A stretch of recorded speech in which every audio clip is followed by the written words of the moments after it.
What is up, you guys? I will be showing you how to change out your rear brake pads for a 2016 Nissan Altima.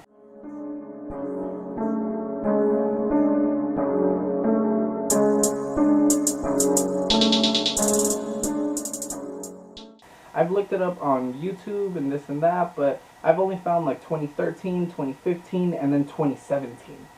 So I'm going to just show you guys how to do that. It's quite a simple process. I'm not changing out the brackets or the hardware. I'll do that in a separate video. But if you just need to change your brake pads, let's say you're running low, and you just want to change out your brake pads, let me show you how to do that. But I went ahead and got, also from AutoZone, some Duralast rear brake pads, ceramic, and it didn't come with any of the other hardware or anything. It's literally just the brake pads. So this ran about $23, which isn't too bad. So I'm gonna go ahead and make that video for you guys as well.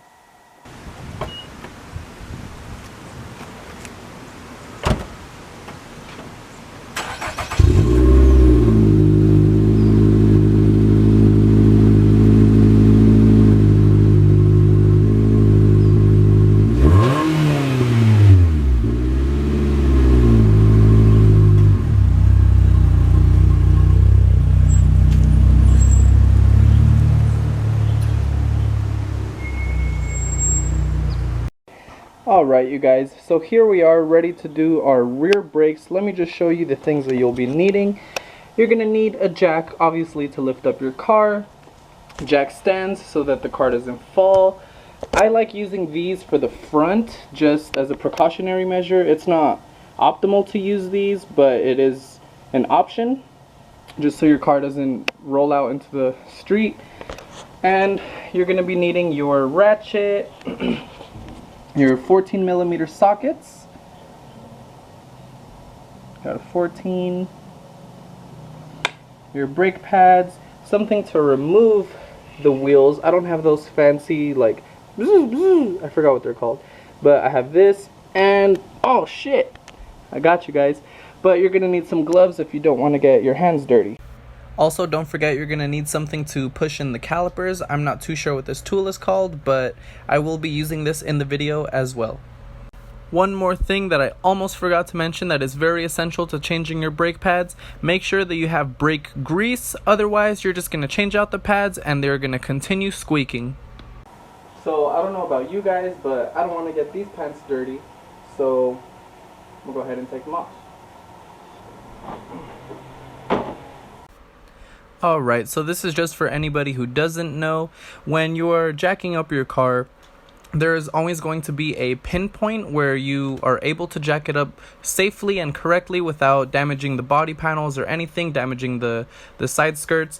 So it's going to be placed right under here, right underneath the car. You're going to see a little cutout, and there is a metal tab attached to that. On that metal tab, that is where you are going to want to lift up your car so you don't damage anything. Now that you have your jack stand in place, before you start lifting up the car, do not forget, if you have one of the manual lug nut removers, go ahead and remove the lug nuts while the car is still on the ground, just so you have impact between the tire and the ground, holding it together so the tire is not spinning as you're trying to take off the lug nuts. Alright, so now that you have all the lug nuts loosened up, you can go ahead and lift up the car. After you finish lifting up the car, don't forget to put your jack stand underneath, just for safety measures. Make sure that the car doesn't fall. When you are loosening up the lug nuts, make sure to keep just one lug nut on the wheel, just so the wheel doesn't fall face forward and hit the ground. Now that the wheel is off the car and out of the way, go ahead and grab your 14mm socket along with your ratchet, and you can go ahead and start removing the brake caliper. Since we are not changing out the brake caliper brackets, you only have to remove the bottom bolt. Just loosen it up, take it out, and you'll be able to get the brake pads from there. Now that the bottom bolt has been taken out, simply lift up the brake caliper. You're able to pull out the brakes. As you can see, my brake pads were pretty low. When I had checked them, they were at 1mm, which is pretty bad, so definitely needed that brake change. And now, before throwing on the new brake pads, we're just going to do a quick little comparison just to see how brake pads should be versus how my brake pads were. Now that you've compared the brake pads and you're ready to change out your brakes, do not forget, like I mentioned earlier, very, very, very important, you must apply brake grease. So when you're applying brake grease, you want to put it onto the top part of the brake pad itself, as well as the bottom part. You are going to do just the metal tabs at the ends of the brake pads, as well as any metal piece that comes in contact with the brake pads themselves on the brake caliper. Just because if not, then it will end up squeaking. So the same, you're going to put brake grease on the bottom and the top of the brake caliper that come in contact with the brake pads. Do the same thing to the other side, and before you are ready to put on the brakes, don't forget to apply grease to the brake caliper bolt as well. Once you have the brake grease applied, you are now ready to change out your brake pads. Keep in mind that the brake pads do have a left and right orientation, both for one on the left side of the vehicle, one on the right side of the vehicle, as well as left and right orientation for the brake pads themselves. So if you try to put the inner one on the outside part, then it's just not going to fit. Make sure you have the correct orientation in order for you to put your brake pads correctly. Now that your brake pad is in place, keep in mind that you have to push in the brake caliper and you won't be able to do it by hand, so now is where you bring out the little tool. Now, I did forget to record pushing in the brake caliper when I was working on this side. I did, however, record the other side.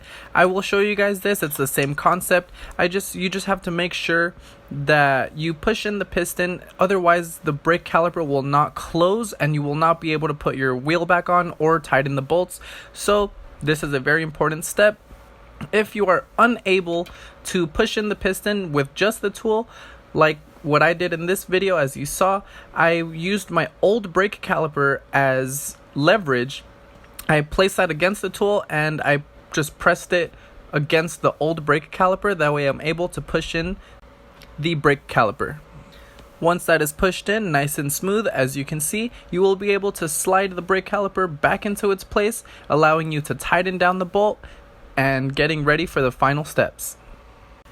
Now that you've tightened down the bolt, made sure everything was nice and secure, it's time to throw on the wheel. When throwing on the wheel, keep in mind, please remember that when you're putting the wheel back onto the car, put the lug nuts in a star-shaped pattern. And because the car is in the air, and if you don't have an impact wrench, you won't be able to tighten the wheel in the air. Go ahead and bring the car down. Once the car is down and making contact with the ground, then you can go ahead and tighten up those lug nuts. Make sure they're nice and tight so your wheel won't come flying off on the freeway. And that is pretty much it. You do the exact same thing to the other side, and there you go. You have changed your rear brakes all by yourself. You saved yourself a ton of money. The dealership wanted to charge me $250 to change out my rear brake pads. I changed it out with $25 buying the pads by myself. So one last thing to keep in mind is do not forget to pump your brakes. Keep in mind that when you pushed in the brake caliper, that does mess with your braking mechanism. If you want to get your braking power back, make sure that you pump the brakes. It takes about maybe 15 pumps and then you're all good. You're ready to go. You will feel the brakes itself tightening as you are pressing on the brake pads.